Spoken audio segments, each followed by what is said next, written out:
اللهم خيرا في كل اختيار، وخيرا في كل أمر أنتظره، وخيرا في كل ما أخشاه. اللهم ارزقني راحة البال وطمأنينة القلب، ووفقني لما تحب وترضى. اهلا بكم في قناتي. انا اسراء محمد، ام متزوجة ومشغولة بين روتين البيت والاطفال. هنا اشارك معاكم لحظات من يومي من تنظيم البيت لطبخات سريعة واوجات حلوة مع اولادي. لو بتحبوا الروتينات اليومية والنصائح المطبخ ما تنسوش تشتركوا في القناة وتفعلوا الجرس عشان ما يفوتكوش اي جديد انا بنزله.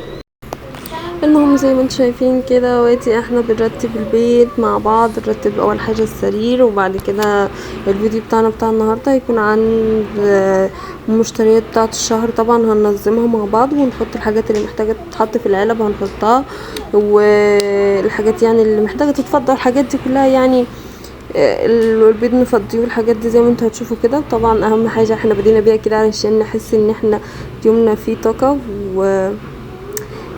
وباور وتشجيع كده في الفيديو برضو. وان احنا رتبنا كده اوضه النوم عامه اترتبت، ومرايه السرير اتغيرت وبس كده.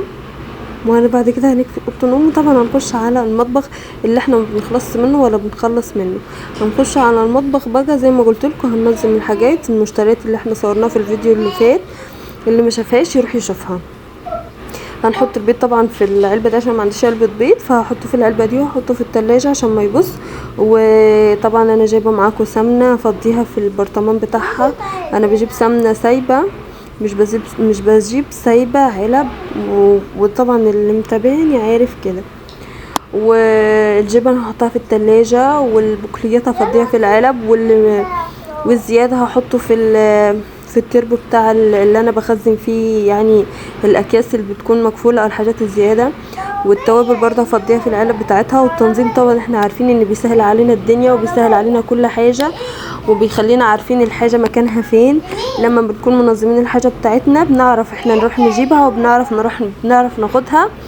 مش بنقعد ندور بقى وكده على الحاجه علشان نجيبها. زي ما قلت لكم الحاجه لما بتكون متنظمه بنبقى مرتاحين احنا نفسيا، ولما بنخش المطبخ بنبقى عارفين الحاجه فين، ما نقعدش ندور عليها ونبقى شايلين هم، وتبقى الدنيا سهله علينا يعني.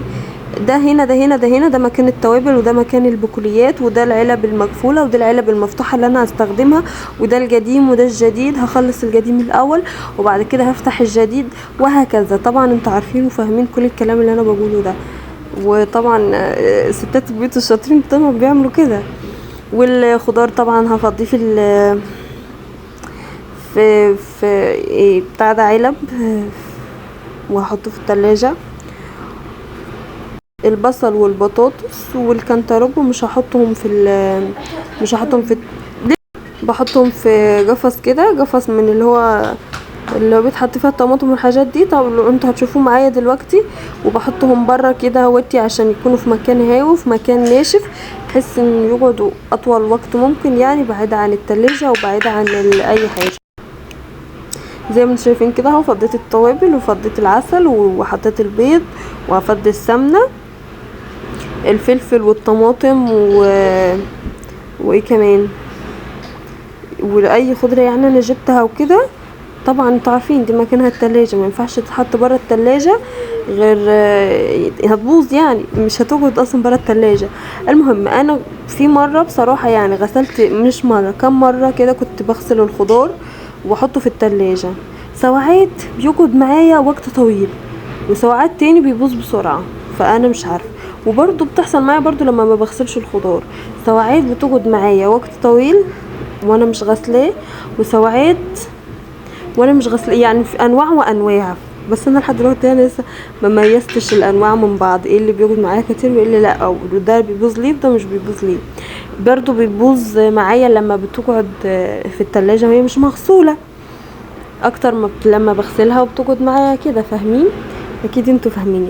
اهو ده القفص اللي انا بقولكوا عليه اهو. حطيت فيه البصل، وهحط البطاطس، وهحط الكنتالوب، عشان ما احطش الكنتالوب في التلاجة علشان ما ياخدش مساحة بصراحة يعني، عشان طبعا انا ما عنديش غير التلاجة بتاعتي مش كبيرة قوي يعني.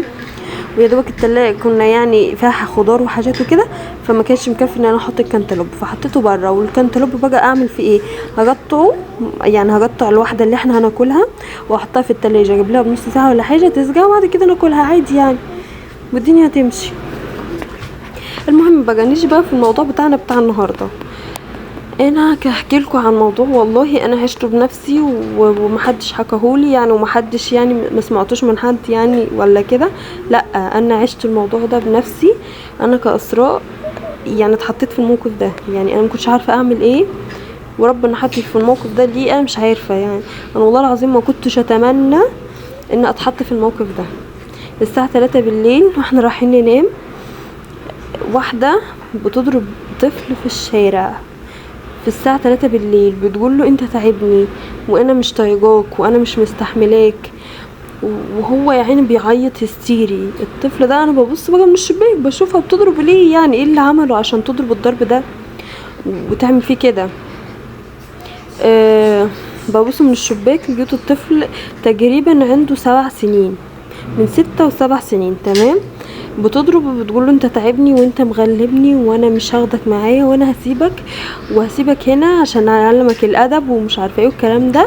وركبت التوك توك ومشت. هو بقى الطفل بيعمل ايه؟ طلع يجري وراها ويقول لها ما تسيبنيش يا اسماء، ما تسيبنيش يا اسماء، وسابته ومشت. الحته اللي هي سابته فيها دي قدام الشباك بتاعي بالظبط، وانا الشباك بتاعي بالظبط اللي هو انا طبعا انا في الدور الارضي على الشارع بقى قدامي بالظبط في ورشه. الورشه دي بتبيع يفط، يعني بتعمل يفط، وورشه كمان بتعمل ميكانيكا وكده. الورشتين كل يوم مش بنعرف ننام منهم من كتر ما فيهم زيطه وكده، عشان انا دور ارضي وعلى الشارع، فبيكونوا عاملين زيطه كتير فمش بعرف انام منهم. المره دي يعني اليوم ده كان الورشتين مقفولين، والست دي جت رمت الواد ده ومشت، ويا عيني الواد منهار بالعياط، والكلاب ماليه الشارع الكلاب اصلا. والواد لوحده الساعه 3 بالليل وطلع يجري وراها وهي سابته، والواد قاعد على العتبة، يعني قاعد على في عتبة كده قدام الشباك بتاعي وقاعد عليها يعني، والواد بيعيط يعيط يعيط. المهم انا رحت عشان اصحي جوزي واقول له يروح يشوفه وكده. بصراحة كان تعبان وما كانش قادر وما حسش بيا، يعني لما صحي تاني يوم قال لي انا والله ما حسيت بيكي، انا مش عارفه انت بتقولي ايه وكده، فانا ما حسيتش بيكي اصلا. كان مضغوط في الشغل فكان ما كانش حاسس بيا خالص. المهم انا فتحت الشباك وقلت انادم عليها هنا واشوف هي دي عملت فيه كده ليه، وليه رمته في الشارع كده يا حبيبي، وماله يعيط يا عيني، وقاعد في الضلمه، مش ضلمه يعني نور بس نور قليل مش كتير، يعني يخوف طفل عنده 7 سنين او 6 سنين. اصلا انا مش عارفه هي لما مش جت العيال هي ليه جابته ورمته، بس طالما هي بتقول انت بتعبني وكده انا حاسه ان هي امه، بس هو كان بيقول لها يا اسماء، يعني ما كانش بيقول لها يا امي او كده. فانا مش عايزه اظلمها، يعني مش عارفه، مش عايزه اقول ان هي امه او مش امه، وفي نفس الوقت اظلمها ايه؟ دي تستاهل الحرج، مش الظلم بس، تستاهل ان هي تترمي في ايه يعني، في نار جهنم تتمسك تشوي كده. المهم انا بفتح الشباك عايزه انادم عليه علشان اعرف اعمل له حاجه. ممكن مثلا انا ما عرفتش اتكلم مع جوزي كويس علشان انا جوزي اخوه يعني كان نايم معايا في نفس الاوضه، ومش عايزه اعلي صوتي وكده وهما نايمين. فقلت انا لو فهمت منه كده ممكن ارجع تاني واحاول ان انا اتكلم معاه. فالمهم فتحت الشباك وبنادم على الواد، يا عيني الواد اتخرع، واحده ما يعرفهاش بتندم عليه من الشباك يا حبيبي، والدنيا مش نور كويس. فطلع يجري، والله طلع يجري، وكانت الكلاب ماليه الشارع. والله العظيم وجع قلبي، الله منها لله يا شيخ، والله العظيم ست ما تستاهل، لو كانت امه ما تستاهل ان هي تكون امه. والله العظيم شكل الطفل وهو يا عيني نايم على العتبه وضمم ايده ورجله في الشارع وبيعيط، انتوا مش متخيلين شكل الطفل ده. والله العظيم ده انا شفته بعيني ومحدش قالهولي، وربنا هو اللي هتحاسب عليه قدام ربنا. الله منها لله بجد، حسبي الله ونعم الوكيل فيها، لو هي بجد امه او هي حد من عيلته وسابته كده. انا كان نفسي اعمل للواد ده حاجه، انا مش عارفه انا اطلع امشي وراه واجيبه ولا اعمل ايه. انا لو طلعت وراه الحته اللي احنا فيها دي مش مضمونه، والساعه 3 بالليل انا مش هينفع ان انا اطلع وراه. برضه كان يعني مش عارفه ممكن اللي يحصل في الشارع، برضه احنا مش في الصبح. والله فضلت لحد هو حصل رمته الساعه 3 بالليل، انا فضلت لحد الساعه 4 صاحيه ابص عليه كل شويه، يمكن يرجع يمكن هي ترجع تسال عليه، اقول لها مشى كده او اي حاجه. لا ما رجعتش ولا اي حاجه خالص.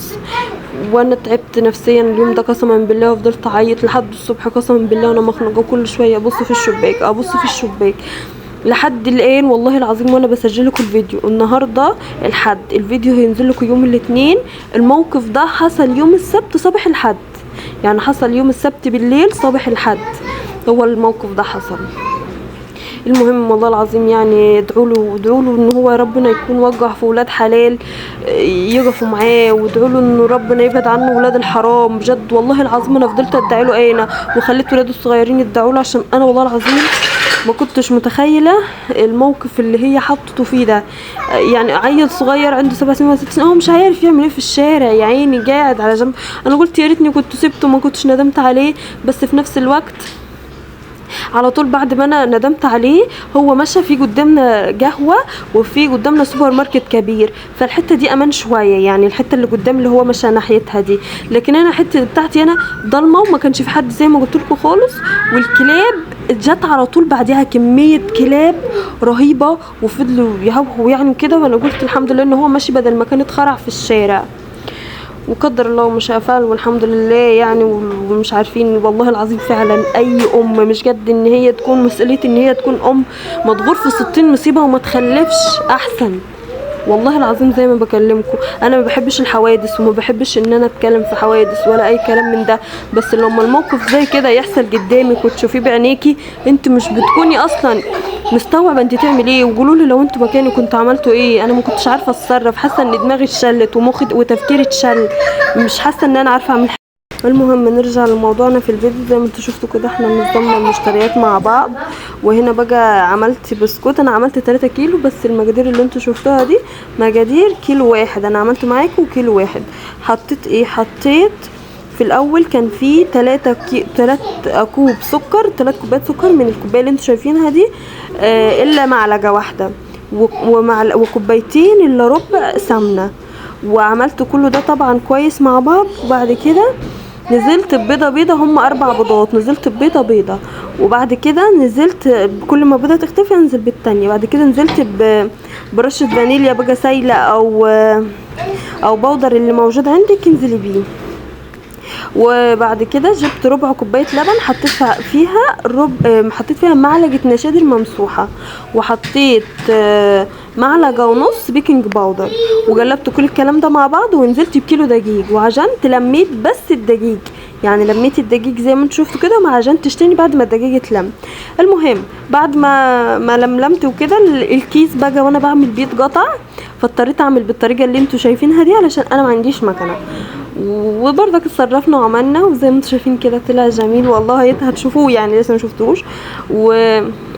انا شفت الوصفه دي من حد، يعني مش وصفتي انا شفت من حد. فانا عملت 3 كيلو بس انا عملت ايه؟ عجنت كل كيلو لوحده علشان ما عجنش 3 كيلو مع بعض ويبوظوا مني.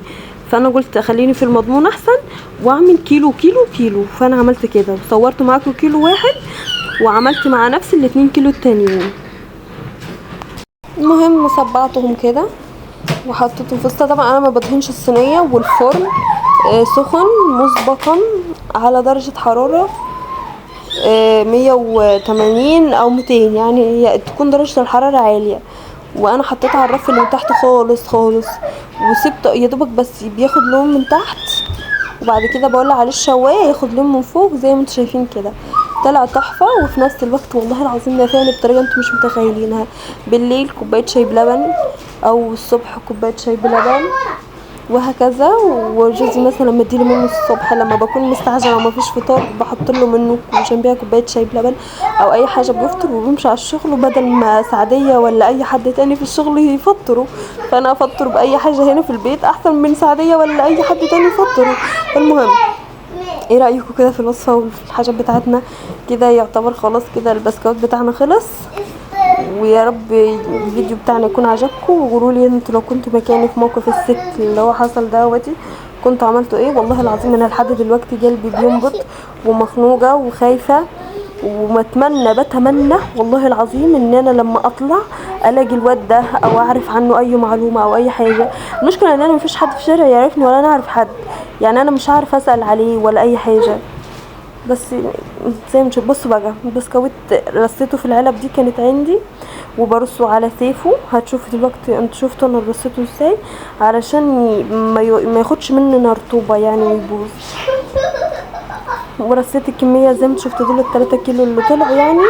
وبس كده. هنا بقى قلت اغسل شويه هدوم بتاع العيال، فشغلت الغساله مليت الغساله وكده، وحطيت الهدوم حطيت هدوم العيال يعني زي ما انا قلت لكم كده الفواتح. بصوا هم دول اللي كانوا موجودين وكده وكانوا محتاجين ان انا اغسلهم، فغسلتهم كده كلهم مع بعض، الفاتح مع غامق مع كله. بس هما يعني انا عارفه ان هما يعني مش هيبوظوا بعض وكده. وهنشر الهدوم بس كده. يا رب الفيديو يعتبر بتاعنا خلص. يا رب الفيديو بتاعنا يكون عجبكم برغم الزيطه اللي انا فيها. طبعا ولادي جنبي وقاعدين عاملين زيطه، فانا حاولت ان انا اسجل الفيديو فاقصى هدوء. وطبعا اللي متابعني كده هيعتبر ان الفيديو ده اكتر فيديو هادي ما فيهوش زيطه.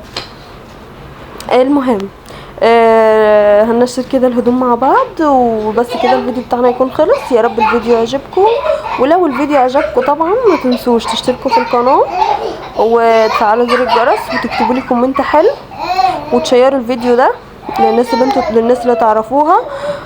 و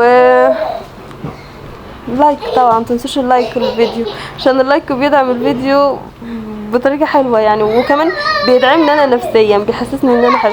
واهم حاجه ما تنسوش هو النبي تقولوا لي انتوا لو مكاني كنتوا عملتوا ايه او انا ممكن اعمل ايه. يعني انا مش عارفه اوصل له ولا كده وكل شويه ابص في الشارع عليه، فقولوا لي. وبس كده باي.